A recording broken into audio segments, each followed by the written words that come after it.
We've seen a lot on the tour today. We've seen a lot of research we're doing here in Scott. We've had some very encouraging results from what we've seen today so far. You think about a kind of a rough summary of what we've seen and viewed here on the tour today. We've seen evidence and we've got some pretty hard numbers collected to say we've had a rather serious and significant impact on thrips damage, thrips numbers using the ThryvOn technology in these plots.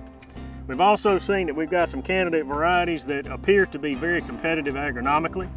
They are demonstrating to us a great ability to fruit. They've got really high fruit retention.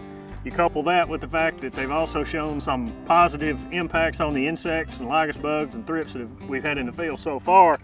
It looks to me like we've got a very strong set of candidates there to choose from in the event we get ready to move forward with some of these commercially. You layer that in with the fact that behind us over here we've got another large plot, which is a threshold evaluation, really an action threshold evaluation of when and how the insects respond to the ThryvOn technology when we put it in the field. It has some spray treatments in it. We're seeing significant numbers of plant bugs move into that trial right now. We'll follow that out through the year and be able to, for about another month, we'll be able to collect some data that give us some more insight and deeper insight into how the insects respond to the technology.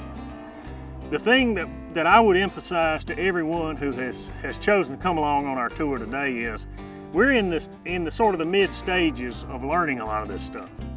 The next natural question of that is, what are we going to do in 2021, moving on into 2022, moving forward? We're going to continue to make progress. Science doesn't happen as a single point. All of this builds into a story that we have to interpret at the end. We sat down in the end of our experiments. So what do we want to learn from this point forward? That really is one of the key questions you have to ask. None of this happens in a vacuum. We do this work over the long term to learn about these technologies prior to their introduction. I think it's very important to realize that moving forward, we're going to take the data that we learned out here about the response of the technology to the insects to the technology. We're going to learn about that for both thrips and lygus on some level here out of this experiment. We're going to learn about these varietal backgrounds and how they behave, the characteristics that they have, so that in the event we get ready to move forward in 2021, 22 and build a new research program around what we've done so far, we'll be able to have a more direct set of questions. We'll be able to more target the research and the resources that we put forth to investigate these problems on behalf of farmers.